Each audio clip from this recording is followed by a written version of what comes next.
get is, I don't know anything about racing. This is true. You're right. You're in the wrong show. Yeah. You're watching the wrong show if you want to hear like super engineer stuff.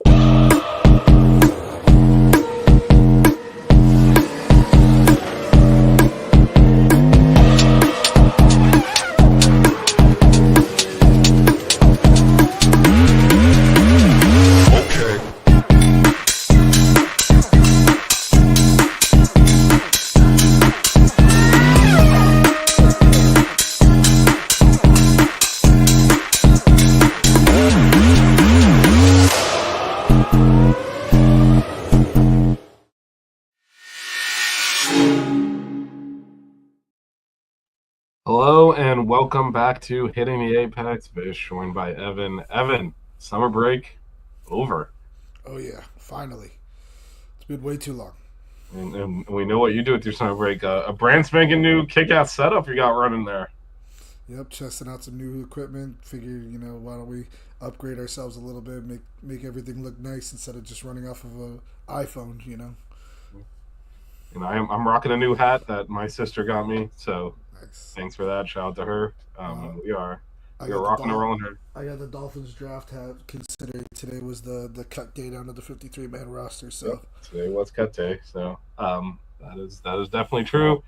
Check out the Fins coverage on our network as well, the Only Fins Discord as well. Sign up, get insider tips. 3 yards per carry is our Dolphins coverage. If you're into that, definitely check that out. But we are here to talk motor racing, and specifically Formula One.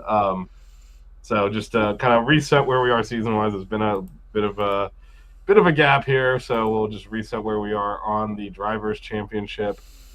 Oscar Piastri in first, 284 points. Lando Norris right behind, 275, and then a huge drop-off to Max. So really the drama is at the top with the McLaren drivers. Nothing has changed in the 3-week hiatus, and then so that basically means at this point, a Lando win and an Oscar not finishing in second will put Lando at top. That's where we're sitting right now. If it's a 1-2, I believe it'll be a 2-point gap. So it is very tight, and likewise the team standings, not tight at the top. Not even competitive at the top. It's like, that looks closer than it should be. There we go. 559 for McLaren. I was like, why is there only a I was like, there's only a 24-point gap? That can't be right. And I was like, oh, I haven't scrolled out to number 2.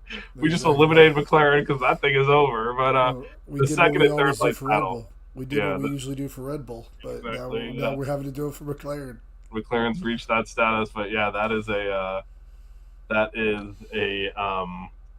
McLaren's definitely going to win the constructors, but that battle for second is going to be fierce right down to the end between Mercedes and Ferrari. So that's definitely something to look forward to this week as we kind of hit the home stretch here. 2 more races, actually 3 more, I guess, because Azerbaijan is technically in Europe. So 3 more races in Europe, and then they come our way.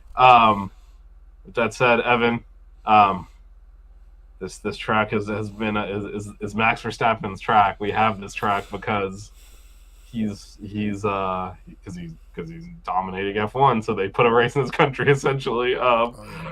Before we go to that, shout out in the chat, Kelly Lee, Jane. Always thank you for joining us. The Sones family always representing. I feel like they're all of our viewers at this point, but love to have the family here. Yes, some initial. So Evan has recorded a lap of Zandvoort that I'm gonna play. But before we do that, Evan, do you have any initial thoughts on the track while I cue that up? Well, it is a classic track.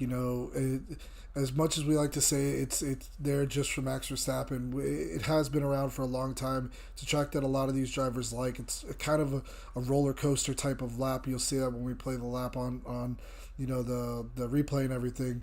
But It's really cool. It's a really cool environment there. It's right off of the beach. You get a lot of wind. You get a lot of sand. You get a lot of kind of really interesting views from like the sky cams and stuff like that, which is always really cool to see. We love seeing these exotic locations. Whenever there's a track, and I hate to say it because obviously we're here in Miami, and I love the track that they put here, but it's kind of just in the middle of a city where it's like it's not really super interesting to see, except for the fact that it's around the Dolphin Stadium and everything. So, or Hard Rock Stadium. I'm sorry. Let me get that correct. So it's you know that's the only real thing about it that makes that really interesting is the fact that it's going around that stadium. This is on a beach. It's literally it's right off of the sand dunes, and the track really flows with that same kind of momentum of how those sand dunes were when they built the track and stuff like that. So it's really a cool track, a fun track to watch. Really interesting racing usually happens here. Last year we saw Lando come out and just dominate this race. The whole weekend, really, he came out and dominated, which was such a shock because we have seen, Max dominate here for so many years. Everybody's waving the orange flags and everything. And last year we had to try to sit there and say, hey, they were waving it for the papaya, McLarens, but realistically, we know why the fans are at this track. They want to see Max Verstappen win, and he's great here. Not just good, but he's great. This is like Lewis Hamilton at Silverstone type of greatness. So, we'll see how it plays out, but we'll get into that when we get to predictions. But as of now, let's run through a lap of this track and see so you guys can see exactly how it goes. Let's run through this lap of Zandvoort. Turn 1 is a long banked right-hander where cars will go wide on the exit to keep up the momentum as much as possible and set themselves up into the next big braking zone before turn 3. There you'll see one of the most famous corners in F1, a heavily banked left-hander which leads into one of the fastest sections on the track, a long right, left, right sequence with changes in elevation multiple times, ending in turn 7, a long right-hander that these cars will take flat out easily. After that, 2 slower right-handers set up for the final sector of the track, which starts out with a long left-hander that these cars will take in 4th gear. That leads into the second DRS zone of this lap, coming down the back straight. Braking heavily into turn 11, a slow right-left chicane sends you out onto a short straight before the final 2 corners, a fast, slightly banked right-hander, and finally a heavily banked right-hander that leads you onto the start-finish line to finish up this lap here at Zandvoort.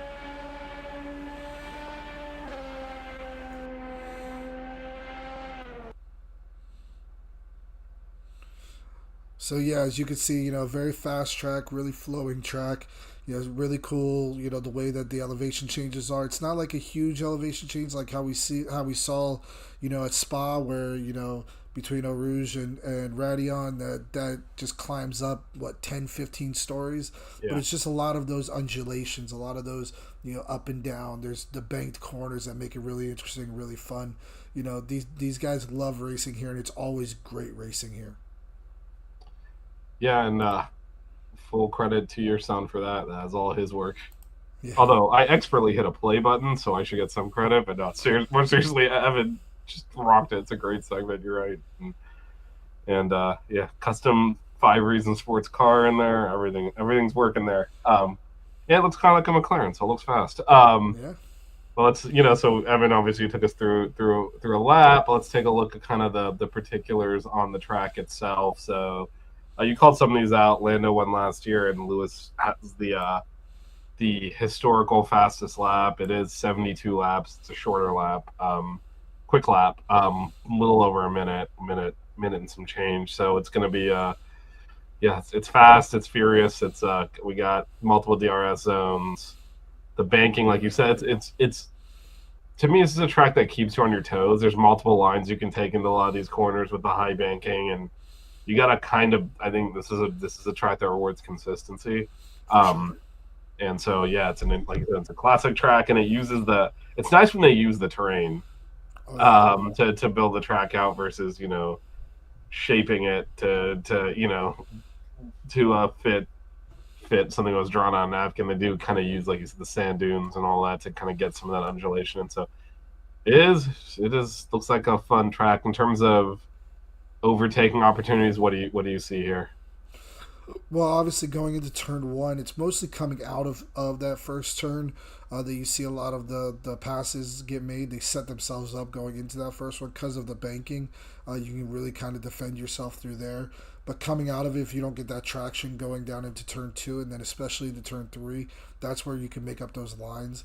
Also, the next big overtake spot is right there between 10 and 11, going into that last little chicane, because that is that DRS zone. You're coming around a corner into a DRS zone, which is kind of an interesting layout. You don't really see that a lot except for maybe in Austin or something like that, where you come off of a big turn and then go down that really far back straight in Austin.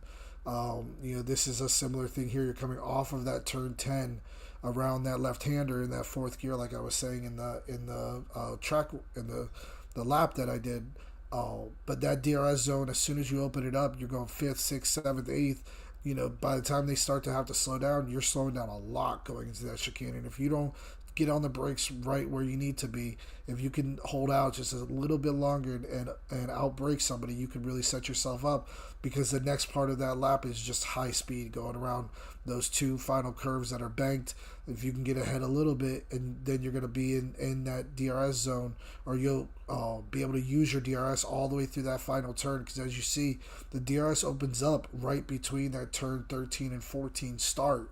So they're using DRS along that whole banking.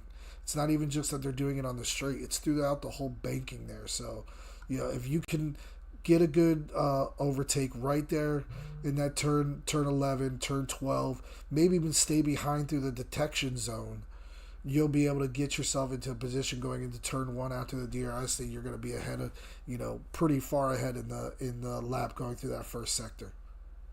Yeah, and it's also striking just how much of this lap is a DRS. Yeah. It's between turn 10 and 11, but like you said, normally a normal track, the detection zone is between 13 and 14. Yeah, and much. Then you get it on the straight. Instead, it's between 12 and 13, and like you said, around the banking, that is a long DRS zone, and then there's some intricate turns after that, and that's another DRS zone, which basically feeds into the first one. So it's a lot of DRS on a single lap.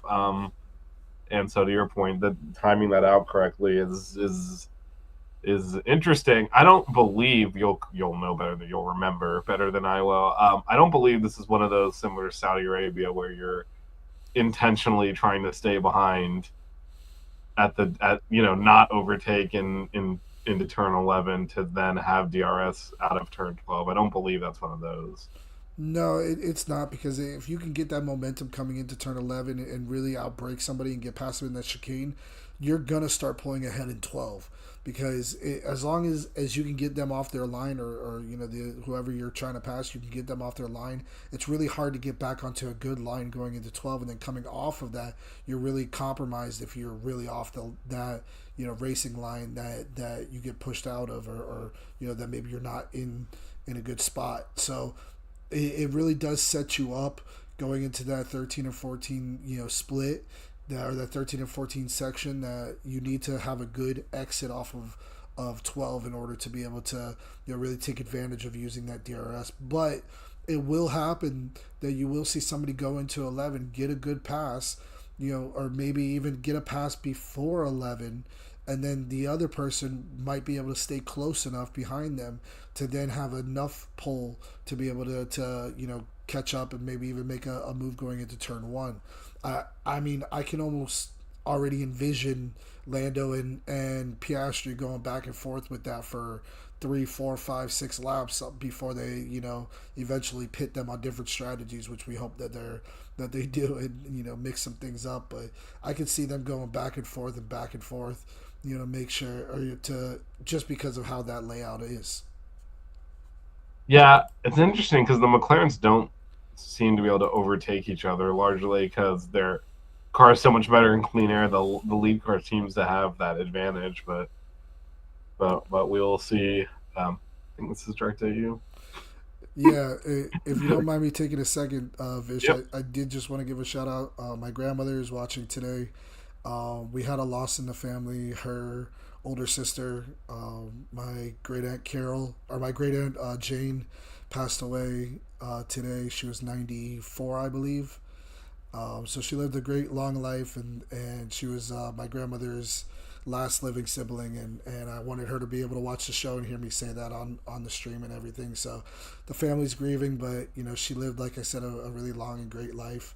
And she was one of the sweetest people I ever met. And I only got to see her maybe 5 or 10 times in my life in total, but every time I saw her, it was nothing but love. So I just Yeah, want to throw no, that out there. yeah, no. Condolences to you and your family and everyone, which is pretty much everyone watching this is a Yeah, member of your family. So, yeah, rest in peace and condolences to all of you. Sorry to hear about that. yeah. So moving on. Yeah. Going into the tires for this weekend, they are running which ones? The C3s, the C2, Yeah, they C3s, and actually so they did C4s. something interesting. Yeah, yes, they are. So they're doing the C2 to C4, but they actually released the tires for the rest of the for the rest of the season. Really? Yes. So I'm gonna pull that up and let me just add this back in. So they said this will give teams a better opportunity to plan. So we've got the Oh, that's cool. and so they revisited that Skippa compound for the U.S. and Mexico. If I can't remember, oh, I can scroll up to find it. They did that once, but it was a bust because it rained. Yeah, it was Um, at Belgium at Spa. oh yeah, it was Spa, so it didn't materialize in anything. But they brought it back for a couple of the U.S. races, That's for the couple interesting. of North American races for U.S. and Mexico. But yeah, but we're at Netherlands. They did go a step softer this year for Netherlands because last year was basically entirely a one stop. So they're trying to Yeah. to force it to a two stop. So so we'll see how that plays out. But that is the compound they went, and the rationale was this has been a pretty typically a one stop. Let's try and see. The most common tire used last year was the hard, which is now not available, and the hard is last year's medium. So they're thinking that'll drive a little bit more. A little A bit more little bit strategy. more strategy and potentially bring a two stopper into play. Although we've seen, a little bit of a mixed bag on that. Overtaking is becoming more and more difficult, which we have seen quite a bit of track position as king this year. Oh yeah. Um, and that wasn't really the case the last few years. So I think we'll see if someone hangs it out here and tries to do it. Lando obviously won the last race in Hungary doing that. And yeah, giving up track position is a dangerous prospect at this point, just because it is hard to overtake. Yeah, and especially at a track like this at Zandvoort, because it is such a quick lap. You could almost see somebody get halfway through the track by the time if somebody pits who's right next to you, you can almost get halfway around the entire track by the time that guy's getting out of the pits. Almost probably even more than halfway around the track before the guy gets into the pits. If it's somebody like Lando who we know is fast there, if him and Oscar are going up against each other and they pit Oscar first, I mean Lando might be able to make it to the DRS zone before they get Oscar completely out of the pits and out of turn one and turn two. If that's the case, man, the overtake it might be the play to go because an undertake here an undertake here might just get you way too much, or it might put you in a position to where if you could stay fast, if the other person can stay fast, they're gonna have such a big advantage, because it just takes so long to get through any of the pit straights, no matter what track you're in, but especially even here, it is a pretty long pit straight, and I think that they come out after turn two, if I'm not mistaken, or Yeah, I after think turn one. So that's a pretty long distance that they got to drive through that whole front straight, all the way down through there. and then be able to come out. That, like I said, you could have a pretty big advantage during the overtake. So it's going to be interesting to see how the teams go with their strategy there, whether they do a split strategy with their drivers, or if they want to stack them up. Maybe it's just going to depend on how close they really are, because if Lando gets a 2-3 second lead, Oscar's out of DRS, or vice versa. If Oscar's a couple seconds ahead, maybe they stack them in this scenario, because they want to be able to both have the track position and not have to worry about them fighting against somebody else for a third position or something. Yeah, and to your point, with the length of the track, the speed with which they go around, it is going to be hard to pit and come out in clean air. Oh yeah. You have to deal with traffic, so the more track position you give up, the harder it's going to be to navigate back through all of that traffic and actually get those clean laps needed to make the time up. So we will see, like we said, traditionally a one stop, but they're trying to mess with the tires and force some at least a discussion. In terms of timing, we are still on our European calendar timing. So practice 1 is Friday at 6:30. Practice 2 Friday at 10. Practice 3 Saturday at 5:30 a.m. Quali at 9 a.m. on Saturday, and then Sunday is the race at 9 a.m. Love it. Love it. Now, big wrinkle, because we just talked strategy and this and that. It is not looking good. Yep. If you like a dry race, it is windy, it is rainy, it is potential for issues in qualifying and the race. So we'll see how that plays out. But once again, we could have a strategy session here in terms of just the weather and what teams need to navigate right now. 24% is not a lot, but wind and rain is pretty regular in that part of the world, so it could be. And then definitely qualifying is at risk, and certainly some of the track time that they would have during Friday practice has a very high probability of being impacted. So we're looking at 59% on Friday that we get some wet racing. So it'll be interesting to see how the teams navigate that, how they choose to attack those wet practice sessions, and whether they, whether that's indicative of the conditions during the race. But it is very likely that there's weather impacts throughout the weekend. Well, it's not even just the rain either. I mean, look at the miles per hour on that wind, 16, 17, and 20 on what we have on on our stuff over here. You're talking 20-mile-per-hour wind, and it's coming out of the southwest. So I'm trying to remember how I think the track is oriented to where if you're going down the main straight, you're going almost north, if I'm not mistaken. So if it's coming out of the southwest, that wind is actually blowing you. Yeah, wind is actually pushing you in the back. It's going to really make those cars light coming down that back straight. You're going into that first turn. You might see some incidences there because of it, especially with the rain, especially with everything else. There's going to be poor visibility if it's raining. You're going to see all that happen. I wonder if this might be the chance for them to actually come out and say, hey, we're going to use the wet tires for once instead of the intermediates, because this is the type of track that you need that traction. You need that downforce. Well, don't get carried away here, man. The wet tires? What are you serious? You got a red flag if you need to use the red tires. That's kind of my point. Maybe they don't red flag it if it's raining. They just let them put on the wets and let them go at it. I'll believe it when I see it. They have decided that if it requires wets, it means you don't drive at all. That has been the way they've been operating, which has ruined many a weekend. So. But a 20-mile-per-hour wind, that especially we talked about the different lines into the corners, especially. You did a great job showing what the lap looks like. Those high banks and the start finish straight and around those corners, that is exposed. So you start getting those big wind gusts. You might, hey, maybe I'll take a different line here to avoid some of those impacts. It could change the racing line even. So There's gonna be sand. There's gonna be, Yeah. seawater. All that stuff is getting kicked up. It's all salty air, so it's like real thick air. We've all been to the beach when it's raining and stuff like that. You can taste the salt in the air Yeah. when that wind is kicking like that. So it's Yeah. gonna No, definitely gonna be an interesting race. weather will play a factor in some manner this weekend. So that's just another variable. Um, so we've kind of talked a lot about McLaren, that battle at the top. Anyone else you're looking at this weekend? Any drivers you're watching? Max is an obvious.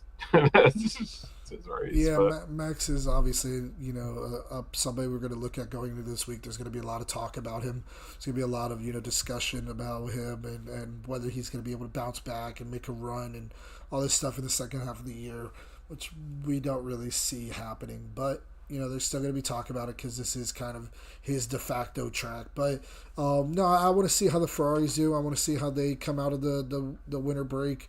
I want to see how the Mercedes do, how they come out of the your summer break and everything, and how these guys are able to start the second half of the year, in a way that they feel like is positive. They may not be winning the race because the McLarens are as dominant as they are. We all know that they're not allowed. These guys aren't allowed to touch the cars during the summer break. They're not allowed to tweak them. They're not allowed to mess with them. They're not allowed to modify them at all. So that same car that just dominated in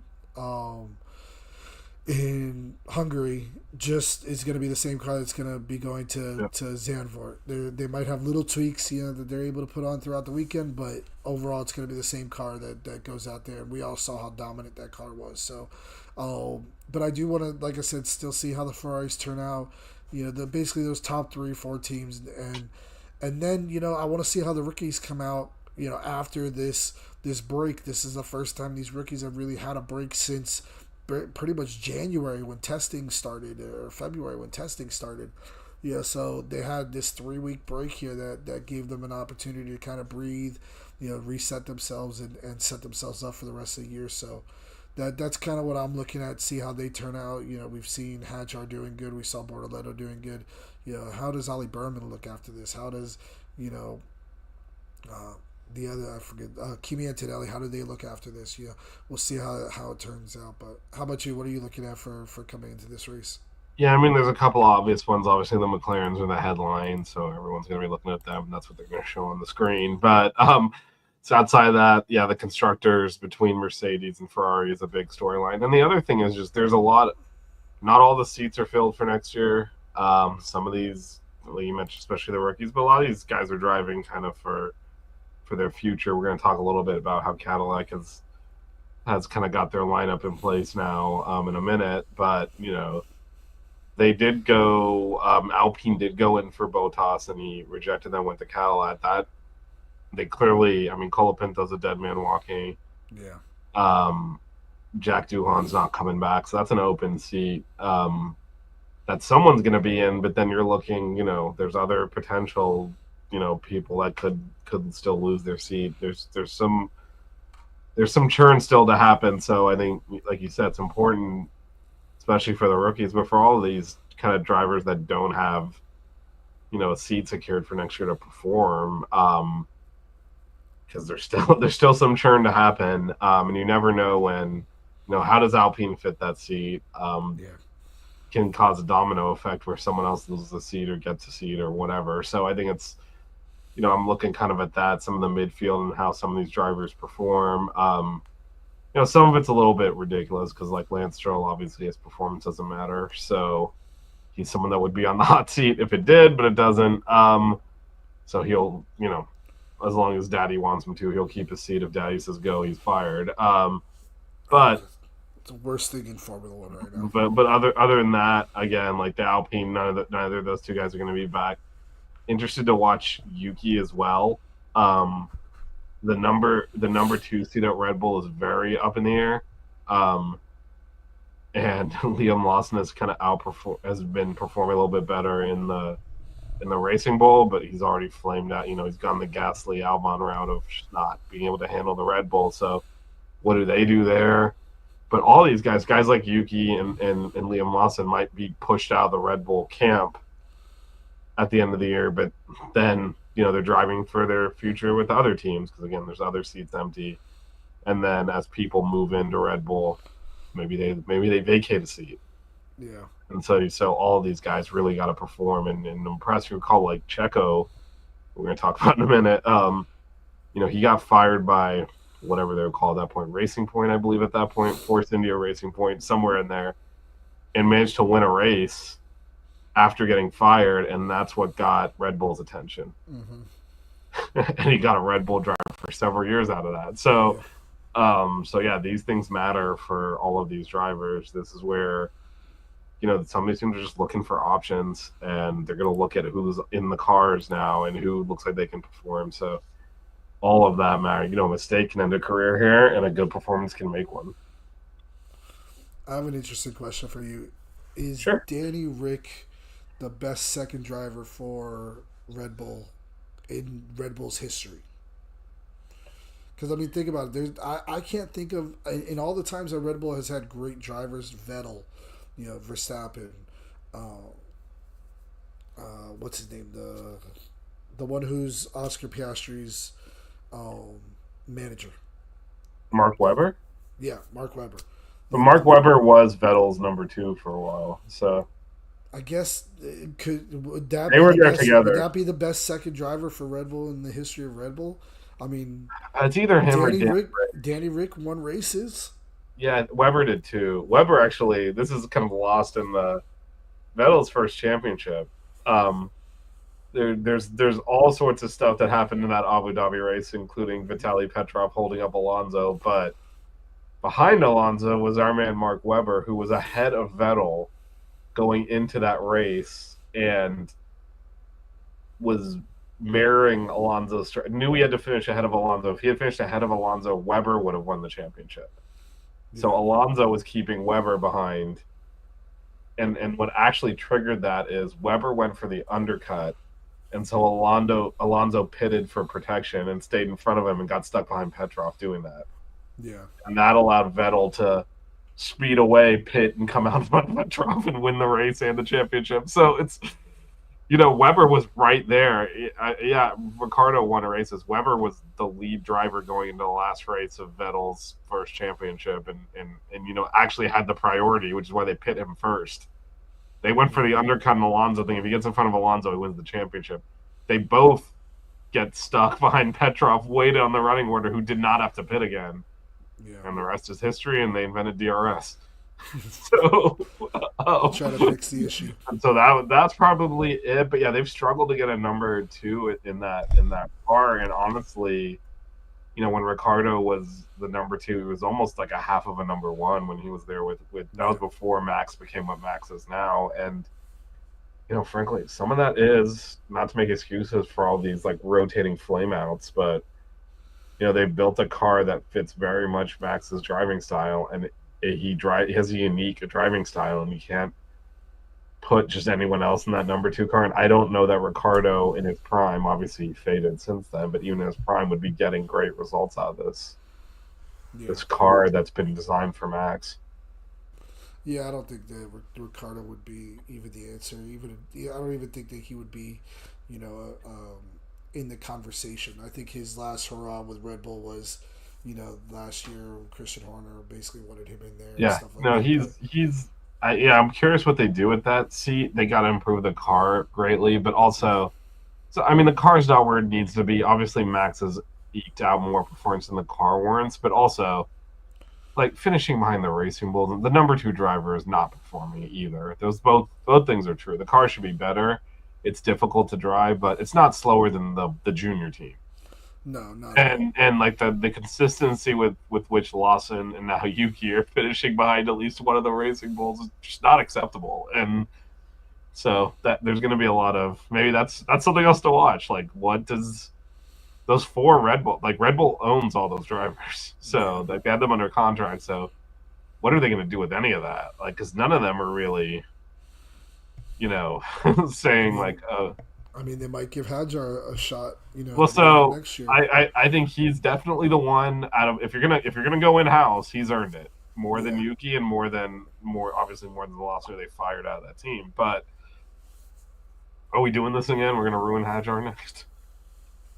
I Like mean, just he already tried to sell, implode, or he already tried to implode on himself in the first race, but ever since then he's been he's pretty been good. consistent. He's been No, no, good, he's definitely good. he has proven he belongs in Formula One Yeah. and has a bright future. And I am concerned that again, Gasly and Albon still are Formula One drivers, way on after getting fired out of Red Bull Yeah. because they were worthy of being Formula One drivers. But that number two seat is just It's tough. it's something you like. You have to take it because how could you turn down the number two seat on one of the Yeah. top cars? But also you kind of know it's going to end poorly. Yeah. Anyway, speaking of silly season and how things end, so Cadillac has a driver lineup. It is Valtteri Bottas and Checo Perez. What are your thoughts on this, Evan? I know there were rumors flying around for a while now, and we finally reached it. Yeah. I mean, they went the safe route. Realistically, they went with the route of having two drivers that they know can give good feedback on the car, that they know can help them develop the car, because you have two very consistent, very kind of I don't want to say easygoing, but just like a couple drivers that are really good at making sure that they're showing how the car needs to be driven. They're showing how the car should be set up and stuff like that. You're not going with a rookie. You're not going with one of the young guys out of Indy or something like that. That we kind of all were hoping that they were going to get. Somebody who would have been named for them to push on into the future. I think this is a very short term look for this team. I think it's they're putting these guys in there. They're going to help them develop this car, maybe 2 years, 3 years, and then after we kind of get settled into that the into the meat of this regulation cycle, then you're going to see them probably get rid of one, maybe both of them or something. Probably just one of them. Probably Checo or I would say Checo probably more would stay, and then you could see him getting rid of Bottas or something like that first, somebody younger, just to be able to have somebody that they can develop and be their number one driver eventually down the road. But this is really kind of just let's get two solid drivers in there. Let's make sure that they're able to show how this car needs to be driven, and help us develop it to get it to that race winning level, to get it to that competitive level, because that's where they want to be. Cadillac isn't going in there to be at the bottom of the barrel. They're going in there to compete. We saw this in the WEC. We saw this in IMSA. When the Cadillac V Series R came in, it dominated that LMDH and hypercar series. It dominated that series for a long time, and only now is Ferrari and all them starting to catch up, in those 24-hour Le Mans and stuff like that. But when Cadillac first came out, they came out strong, and that's what we want to see. We want to see this team come out strong. I know Morgan is really happy about this. He's a big Cadillac fan. I think that's the team that he's gonna start supporting the most. Because he keeps on sending me memes and stuff like that with Valtteri Bottas holding a USA flag, surfing, his way over here to America. So we're gonna see stuff like that all around. But yeah, definitely gonna be an interesting situation, and I can't wait. I'm excited to see actual American manufacturer on the Formula One grid.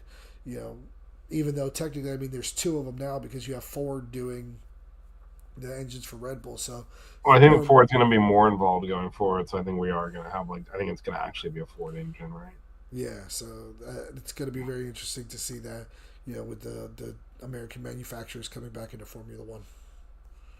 Yeah, and just on that last point first, one of the reasons you need a manufacturer involved is, quite frankly, it's a way to skirt cost caps. You can take technology developed in the automotive part of your company, and then, hey, this also applies to the Formula One car, and that's what Yeah, all these manufacturers do, to develop their engine. And Red Bull, as a non-car manufacturer but with their own powertrain, it was easy to take over the one that Honda had already built and just modify it and improve it over time in this generation. But building an engine from scratch, having to account for all that R&D under the budget, would have blown their cost caps. They needed an actual engine partner that can use their in-house knowledge to develop that, and that is what they got in Ford. Yeah, I agree with exactly. I mean, you hit the nail on the head with what Cadillac is doing. This is two veteran drivers.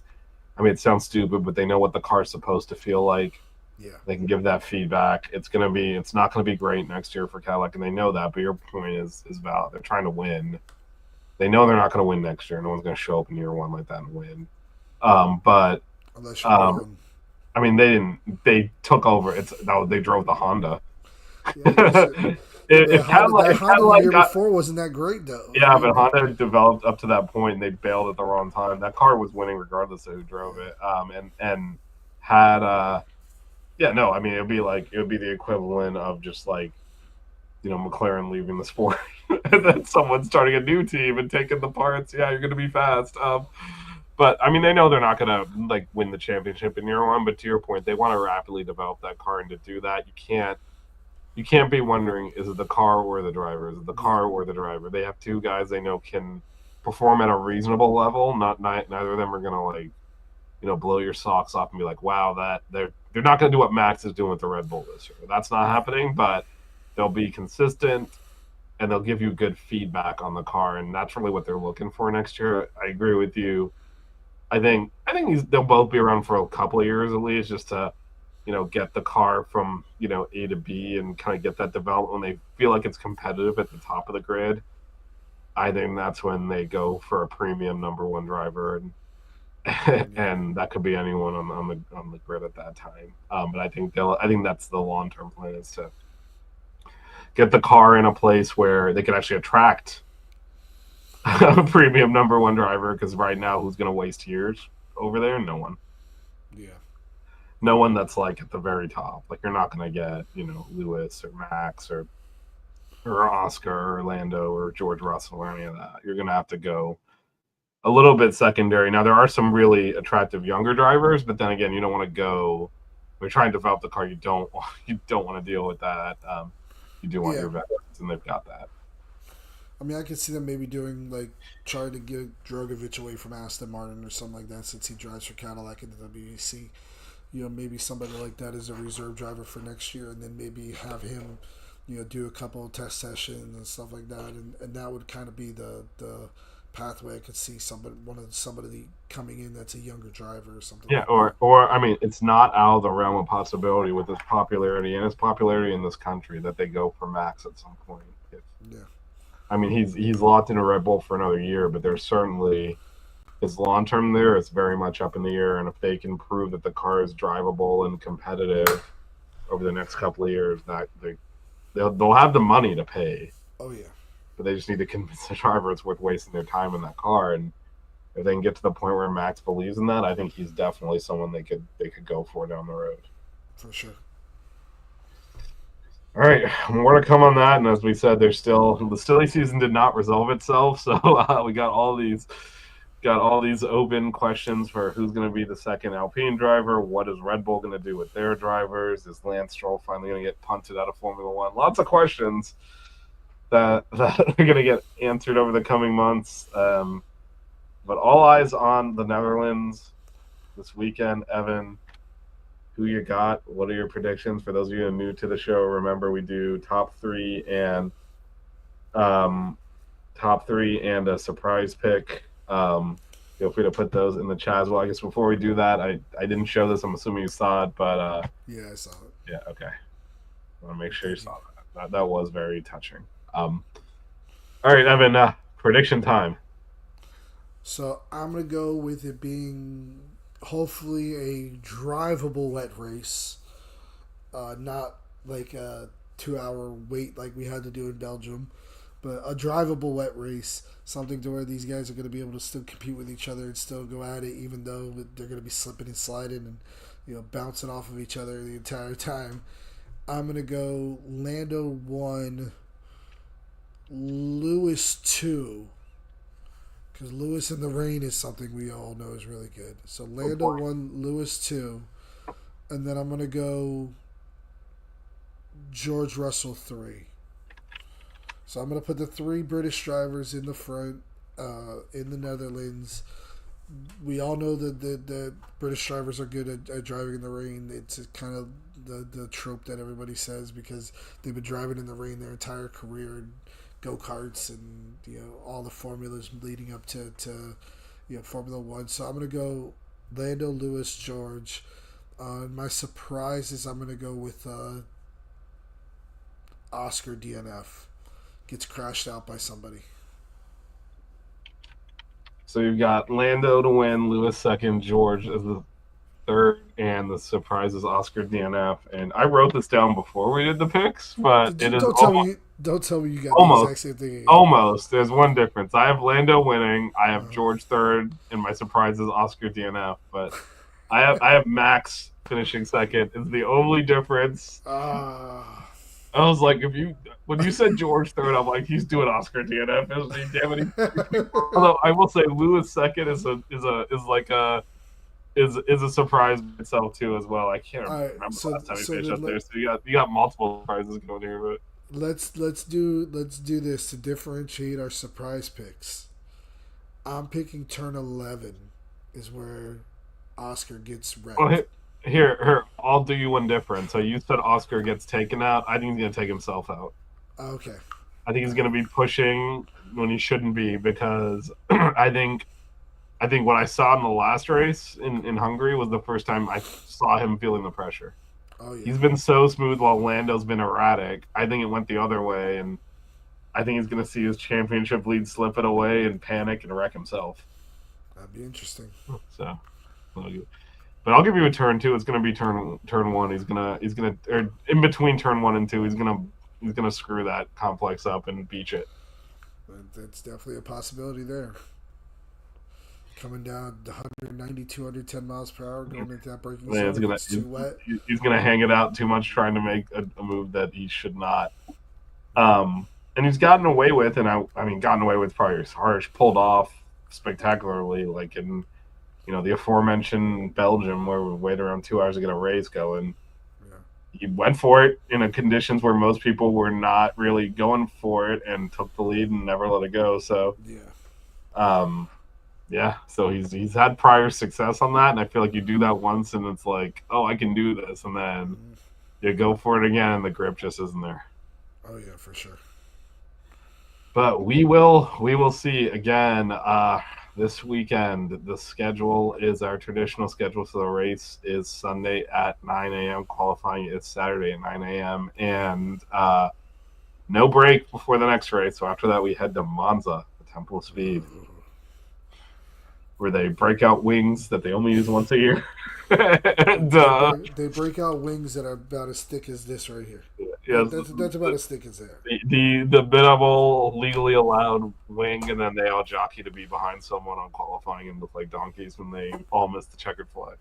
But or I'll take the checkered flag, I should say, instead of getting the lap to count. But that'll be next week. But this week, Netherlands, Evan. Great to be back, man. Great to be back. I enjoyed it. Definitely, for sure.